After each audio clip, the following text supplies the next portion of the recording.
어? 지금 찍혔나? 분명히 노란불이었는데.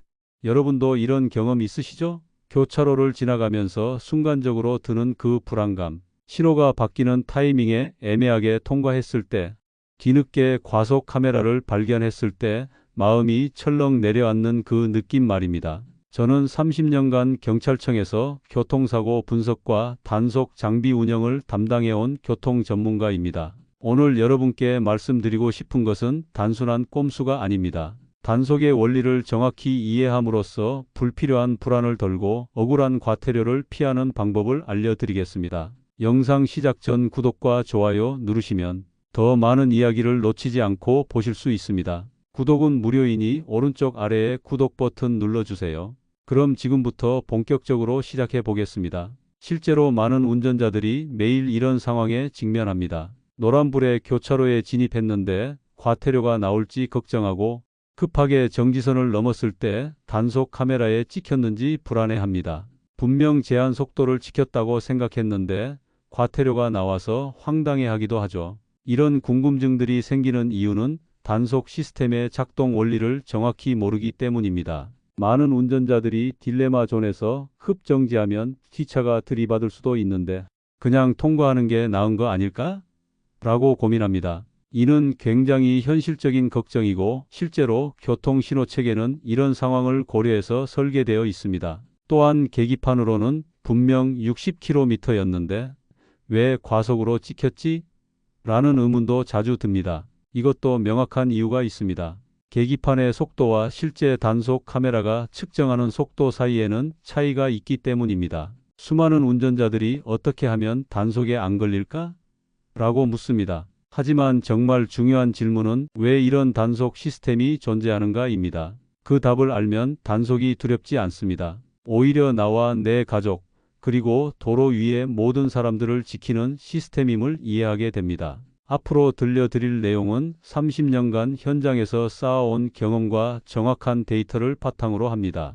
루프 센서가 어떻게 작동하는지, 카메라는 언제 촬영하는지, 허용 오차는 얼마나 되는지, 최근 달라진 법규는 무엇인지까지 모든 것을 명쾌하게 설명해 드리겠습니다. 이제 혹시 찍혔나 라는 불안한 마음 대신 이런 원리구나라는 이해하는 마음으로 운전하시게 될 것입니다. 그리고 그때가 진짜 안전한 운전의 시작입니다. 많은 운전자들이 신호위반 단속에 대해 잘못 알고 있는 것들이 있습니다. 가장 흔한 오해는 노란불일 때 이미 교차로 안에 있었으니까 괜찮다는 생각입니다. 하지만 실제 단속 기준은 정지선 통과 시점을 기준으로 합니다. 신호위반 단속 시스템은 루프 센서와 카메라가 함께 작동합니다. 루프 센서는 도로 아스팔트 밑에 매설된 감지 장치로 차량이 지나갈 때 발생하는 자기장 변화를 감지합니다. 교차로 진입 전 정지선 부근과 교차로 내부에 각각 설치되어 있죠. 작동 순서는 이렇습니다. 빨간불이 켜진 상태에서 첫 번째 루프 센서가 차량을 감지하면 카메라가 1차 촬영을 합니다. 그 차량이 계속 진행해서 두 번째 루프 센서까지 감지되면 2차 촬영이 이루어집니다. 이 두 장의 사진으로 신호 위반 여부를 판단하는 것입니다. 딜레마 존이라는 말을 들어보셨을 겁니다. 신호가 바뀔 때 정지하기도 애매하고 통과하기도 애매한 구간을 말하죠. 보통 교차로에서 50m에서 70m 정도 떨어진 지점입니다. 이 구간에서 노란불을 만나면 운전자들이 가장 당황합니다. 법적으로 노란불은 정지 준비 신호입니다. 안전하게 정지할 수 있다면 멈춰야 하고 이미 교차로에 너무 가까워서 급정지가 위험하다면 그대로 통과해야 합니다. 그래서 교통신호는 노란불 시간을 계산할 때 접근 속도와 제동 거리를 모두 고려해서 설정합니다. 노란불 시간은 보통 3초에서 5초 정도인데 이는 시속 60km로 달리는 차량이 안전하게 정지하거나 통과할 수 있는 시간으로 계산된 것입니다. 따라서 딜레마존에서 노란불을 만났을 때는 급작스러운 판단보다는 뒤따르는 차량의 상황도 고려해서 결정해야 합니다. 많은 분들이 궁금해하시는 것이 정확히 언제 카메라가 찍히는가입니다. 신호위반 단속 카메라는 빨간불로 바뀐 후 0.5초의 여유시간을 둡니다. 이는 신호 변경 순간의 미묘한 타이밍 차이를 고려한 것입니다. 즉, 빨간불로 바뀐 후 0.5초 이내에 정지선을 통과한 차량은 단속 대상이 되지 않습니다. 하지만 0.5초가 지난 후에 정지선을 넘으면 신호 위반으로 간주됩니다. 이때 중요한 것은 차량의 앞바퀴가 정지선을 완전히 넘어선 시점을 기준으로 한다는 점입니다. 과속 단속은 신호 위반 단속보다 더 정밀한 기술이 적용됩니다. 레이더 방식과 루프 센서 방식, 그리고 최근에는 GPS 기반 측정까지 다양한 방법이 사용됩니다. 레이더 방식은 전파를 발사해서 돌아오는 시간으로 속도를 측정합니다. 루프 센서 방식은 일정 거리 떨어진 두 지점의 센서를 차량이 통과하는 시간을 측정해서 속도를 계산하죠. GPS 방식은 위성 신호를 이용해 차량의 실제 이동 속도를 측정합니다. 이 중에서 가장 정확한 것은 GPS 방식입니다. 계기판 속도는 타이어 회전수를 기반으로 계산되기 때문에 타이어 마모 상태, 공기압, 크기 등에 따라 오차가 발생할 수 있습니다. 하지만 GPS는 실제 이동 거리와 시간을 측정하므로 훨씬 정확합니다. 이제 실제 도로에서 만나게 되는 다양한 단속 장비들에 대해 알아보겠습니다. 많은 운전자들이 고정식 카메라 앞에서만 속도 줄이면 된다고 생각하지만 이는 이미 옛날 이야기가 되었습니다. 고정식 단속 카메라는 가장 흔히 볼 수 있는 형태입니다. 높은 기둥 위에 설치된 박스 형태의 장비로 보통 과속이나 신호 위반을 단속합니다. 이 카메라들은 일정한 위치에 고정되어 있어서 운전자들이 미리 인지하고 속도를 조절할 수 있죠. 하지만 여기서 중요한 점은 단속 지점만 의식해서는 안 된다는 것입니다. 최근 들어 이동식 단속 카메라가 급격히 늘어나고 있습니다. 이 장비들은 승합차나 SUV 차량에 설치되어 다양한 장소에서 운영됩니다. 특히 스쿨존이나 공사 구간, 사고 다발 지역에서 자주 볼 수 있죠. 이동식 카메라의 특징은 운전자가 미리 예측하기 어렵다는 점입니다. 따라서 항상 제한 속도를 준수하는 것이 가장 확실한 방법입니다. 구간 단속은 많은 운전자들이 가장 헷갈려하는 부분입니다. 어지점에서 B지점까지의 구간을 통과하는 평균 속도를 측정하는 방식이죠. 예를 들어 10km 구간을 제한 속도 80km로 통과한다면 이론적으로 7분 30초가 걸려야 합니다. 만약 6분 만에 통과했다면 평균 속도가 100km가 되어 과속으로 단속됩니다. 여기서 많은 운전자들이 착각하는 것이 중간에 휴게소에서 쉬었으니까 괜찮다는 생각입니다. 하지만 구간 단속은 순수하게 진입 시간과 진출 시간만으로 계산하기 때문에 중간에 얼마나 쉬었는지는 고려되지 않습니다. 다만 일정 시간 이상 머물렀을 때는 시스템에서 자동으로 제외되는 경우도 있지만 이를 믿고 과속하는 것은 위험합니다. 후면 단속 카메라는 최근 가장 주목받고 있는 장비입니다. 기존에는 대부분 전면에서 촬영했기 때문에 번호판이 가려지거나 오토바이 같은 차량은 단속이 어려웠습니다. 하지만 후면 카메라는 이런 문제들을 해결했죠. 후면 카메라의 가장 큰 특징은 운전자가 인지하기 어렵다는 점입니다. 전면 카메라는 다가가면서 볼 수 있지만 후면 카메라는 지나친 후에야 알 수 있거든요. 또한 후면 번호판을 기준으로 하기 때문에 번호판 조작이나 가림에 대한 단속도 함께 이루어집니다. 최신 AI 영상 분석 시스템이 도입되면서 단속의 정확도가 크게 향상되었습니다. 예전에는 단순히 속도나 신호 위반만 확인했다면 이제는 차선 변경, 끼어들기, 난폭 운전까지 분석할 수 있게 되었습니다. 심지어 운전자의 안전벨트 착용 여부나 휴대폰 사용까지 감지하는 시스템도 시범 운영되고 있습니다. 특히 주목할 점은 다중 위반 감지 기능입니다. 한 번의 촬영으로 과속, 차선 위반, 안전벨트 미착용을 동시에 적발할 수 있게 된 것이죠. 이는 과거처럼 한 가지만 조심하면 된다는 생각으로는 대응할 수 없음을 의미합니다. 또한 네트워크로 연결된 통합 관제 시스템 덕분에 차량의 이동 경로를 실시간으로 추적할 수 있게 되었습니다. 어지점에서 과속으로 단속되었다면 B지점과 C지점의 카메라에서도 해당 차량을 주목하게 되는 것이죠. 이는 상습 위반자들에 대한 보다 체계적인 단속이 가능해졌음을 의미합니다. 많은 운전자들이 가장 억울해하는 경우가 바로 이것입니다. 분명히 계기판으로는 60km였는데 왜 63km로 찍혔을까? 이런 의문을 가져보신 적 있으시죠? 이는 계기판 속도와 실제 속도 사이의 차이 때문입니다. 자동차 계기판은 법적으로 실제 속도보다 높게 표시되도록 설계되어 있습니다. 이는 운전자의 안전을 위한 조치로 전 세계적으로 통용되는 기준입니다. 한국의 경우 계기판 속도는 실제 속도보다 0%에서 10% 높게 표시되도록 규정되어 있습니다. 예를 들어 실제로 시속 60km로 달리고 있다면 계기판에는 60km에서 66km 사이의 속도가 표시됩니다. 대부분의 자동차 제조사들은 안전 마진을 두어 5%에서 8% 정도 높게 설정합니다. 따라서 실제로 60km로 달릴 때 계기판에는 보통 63km에서 65km 정도로 표시되는 것이죠. 반면 단속 카메라는 GPS 기반으로 실제 속도를 측정합니다. GPS는 위성 신호를 이용해 차량의 정확한 위치 변화를 추적하고 이를 바탕으로 실제 이동 속도를 계산합니다. 이 방식은 타이어의 상태나 크기에 영향받지 않기 때문에 매우 정확합니다. 타이어 요인도 중요합니다. 계기판 속도는 타이어 회전수를 기반으로 계산되는데 타이어가 마모되면 둘레가 줄어들어 같은 회전수라도 실제로는 더 느리게 달리게 됩니다. 반대로 타이어를 더 큰 사이즈로 교체하면 실제로는 더 빠르게 달리는데 계기판에는 낮게 표시될 수 있습니다. 공기압도 영향을 미칩니다. 타이어 공기압이 부족하면 접지면이 늘어나 타이어가 더 많이 회전해야 같은 거리를 갈 수 있습니다.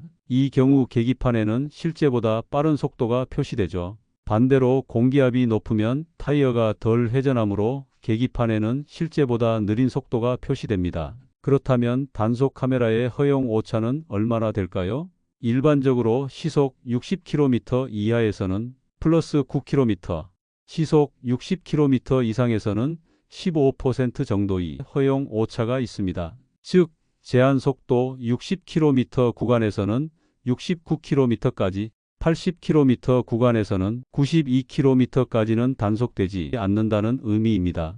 이 허용 오차를 과신해서는 안 됩니다. 지역이나 상황에 따라 단속 기준이 더 엄격할 수 있거든요.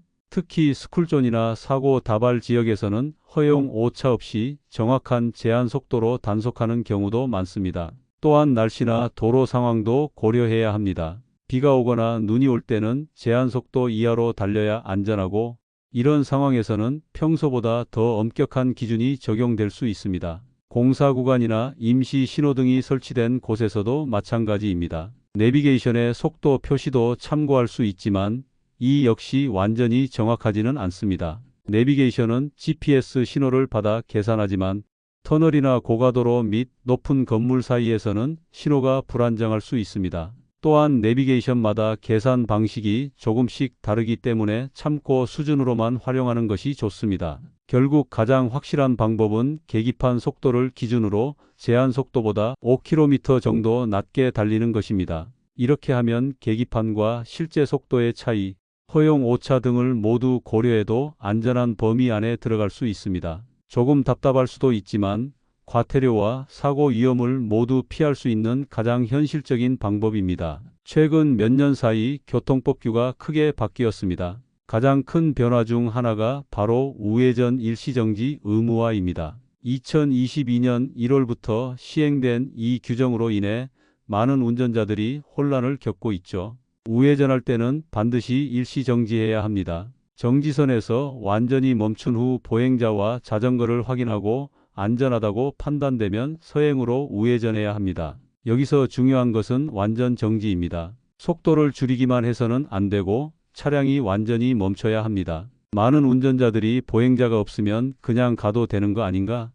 라고 생각하지만 이는 잘못된 인식입니다. 보행자 유무와 관계없이 일시정지는 의무사항입니다. 보행자가 보이지 않더라도 갑자기 나타날 수 있고 시각장애인이나 휠체어 이용자처럼 운전자가 미처 인지하지 못하는 경우도 있기 때문입니다. 이 규정을 위반하면 승용차 기준 6만 원의 과태료가 부과됩니다. 더 중요한 것은 사고가 발생했을 때의 책임 문제입니다. 우회전 일시정지를 하지 않았다가 보행자 사고가 발생하면 운전자의 과실 비율이 크게 높아집니다. 어린이 보호구역에서는 더욱 엄격한 기준이 적용됩니다. 스쿨존에서는 시속 30km 제한이 강화되었고 주정차 위반에 대한 과태료도 일반 도로의 3배로 늘어났습니다. 승용차 기준으로 일반 주정차 위반은 4만 원이지만 스쿨존에서는 12만 원입니다. 또한 스쿨존에서는 과속에 대한 허용 오차가 거의 없습니다. 평소 9km 정도의 여유가 있던 것과 달리 스쿨존에서는 1에서 2km만 초과해도 단속될 수 있습니다. 이는 어린이 안전을 최우선으로 하는 정책 방향 때문입니다. 후면 단속 카메라의 전국 확대도 주목할 변화입니다. 기존에는 일부 구간에서만 시범 운영되던 후면 카메라가 이제 전국 주요 도로에 설치되고 있습니다. 특히 고속도로와 자동차 전용 도로에서 빠르게 늘어나고 있죠.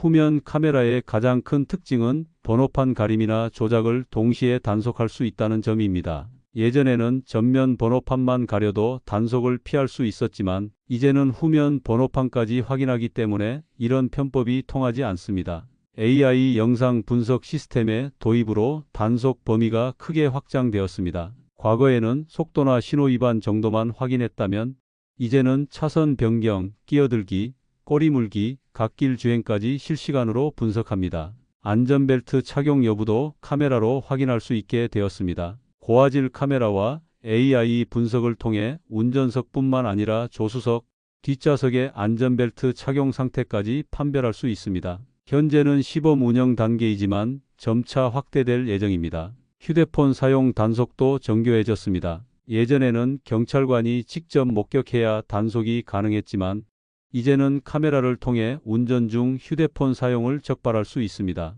통화뿐만 아니라 문자 확인, 내비게이션 조작까지 모두 감지됩니다. 통합 관제 시스템의 구축으로 전국의 단속 카메라가 네트워크로 연결되었습니다. 이는 단순히 개별 지점에서의 위반을 확인하는 것을 넘어 차량의 전체적인 운행 패턴을 분석할 수 있게 되었음을 의미합니다. 예를 들어 어지점에서 과속으로 단속된 차량이 B지점에서도 같은 위반을 반복한다면 이는 상습 위반으로 분류되어 더 무거운 처벌을 받을 수 있습니다. 또한 여러 지역에서 연속적으로 위반한 경우에는 면허 정지나 취소까지 이어질 수 있습니다. 이런 변화들을 종합해보면 이제는 과거처럼 이 구간에서만 조심하면 된다는 식의 운전은 불가능해졌습니다. 전체적으로 안전한 운전 습관을 기르는 것이 유일한 해답입니다. 지금까지 단속의 원리와 변화된 환경에 대해 말씀드렸습니다. 이제 실제 운전에서 활용할 수 있는 실전 팁들을 알려드리겠습니다. 첫 번째, 표지판을 먼저 보는 습관을 기르세요. 내비게이션보다 도로 표지판이 더 정확합니다. 내비게이션은 업데이트가 늦거나 임시 변경 사항을 반영하지 못할 수 있지만 도로 표지판은 현재 상황을 정확히 알려줍니다. 특히 공사 구간이나 임시 신호등이 있는 곳에서는 표지판에 더 집중해야 합니다. 두 번째, 교차로 전에는 미리 감속하세요. 딜레마 존에서 당황하지 않으려면 평소보다 여유 있게 접근하는 것이 중요합니다. 교차로 200m 전부터 속도를 줄이면 신호 변화에 충분히 대응할 수 있습니다. 세 번째, 내비게이션을 맹신하지 마세요. 내비게이션이 알려주는 단속 카메라 정보도 완벽하지 않습니다. 새로 설치된 카메라나 이동식 카메라는 반영되지 않을 수 있거든요. 따라서 내비게이션에 의존하기보다는 항상 제한 속도를 준수하는 습관이 필요합니다. 네 번째, 타이어 상태를 정기적으로 점검하세요. 타이어 마모나 공기압은 속도 측정에 직접적인 영향을 미칩니다. 계기판과 실제 속도의 차이를 최소화하려면 타이어를 적정 상태로 유지해야 합니다. 다섯 번째, 구간 단속 구간에서는 전체 구간의 속도를 관리하세요. 처음에만 천천히 가다가 나중에 빨리 가면 평균 속도가 올라갑니다. 구간 전체에서 일정한 속도를 유지하는 것이 가장 안전하고 확실한 방법입니다. 여섯 번째, 후면 카메라를 항상 염두에 두세요. 이제는 지나간 후에도 단속될 수 있다는 점을 기억해야 합니다. 번호판을 가리거나 조작하는 행위는 절대 하지 마세요. 이는 더 큰 처벌로 이어질 수 있습니다. 일곱 번째, 스쿨존에서는 특별히 주의하세요. 어린이 보호구역에서는 허용 오차가 거의 없고 과태료도 높습니다. 시속 30km를 철저히 지키고 우회전할 때는 반드시 일시 정지하세요. 여덟 번째, 이파인 시스템을 적극 활용하세요. 과태료 조회 서비스인 이파인에서 정기적으로 확인하면 미처 몰랐던 위반 내역을 빨리 발견할 수 있습니다. 조기에 확인하면 납부 기간도 여유 있게 관리할 수 있죠. 하지만 가장 중요한 것은 이런 팁들이 단속을 피하기 위한 꼼수가 아니라는 점입니다. 이 모든 것들은 결국 안전운전으로 이어집니다. 제한 속도를 지키고 신호를 준수하고 보행자를 보호하는 것이 나와 내 가족, 그리고 모든 도로 이용자의 안전을 지키는 길입니다. 30년간 교통 업무를 하면서 수많은 사고 현장을 봤습니다. 대부분의 사고는 괜찮겠지라는 순간의 방심에서 시작됩니다. 조금 빨라도 괜찮겠지, 노란불이지만 그냥 가도 괜찮겠지, 잠깐만 주정차해도 괜찮겠지. 이런 생각들이 사고로 이어집니다. 단속 카메라와 교통법규는 우리를 괴롭히기 위해 존재하는 것이 아닙니다. 모든 사람이 안전하게 목적지에 도착할 수 있도록 돕는 시스템입니다. 이 원리를 이해하고 받아들일 때 비로소 진정한 안전운전이 시작됩니다. 앞으로는 혹시 찍혔나? 라는 불안한 마음 대신 오늘도 안전하게 운전했다는 뿌듯한 마음으로 운전하시길 바랍니다. 꼼수보다는 원리 이해가, 괜찮겠지보다는 원칙 준수가 여러분과 소중한 사람들을 지킵니다. 오늘 들려드린 내용이 도움이 되셨다면 좋아요와 구독 부탁드립니다. 그리고 주변 분들과도 꼭 공유해 주세요. 안전한 도로는 우리 모두가 함께 만들어가는 것입니다. 감사합니다. 이제 시동을 걸 때마다 생각해 주세요. 오늘도 안전하게 모든 규칙을 지키며 운전하자. 목적지에 도착했을 때는 오늘도 안전하게 운전했다는 뿌듯함을 느껴보세요. 그 작은 성취감이 여러분을 더 나은 운전자로 만들어줄 것입니다. 긴 시간 들어주셔서 감사합니다.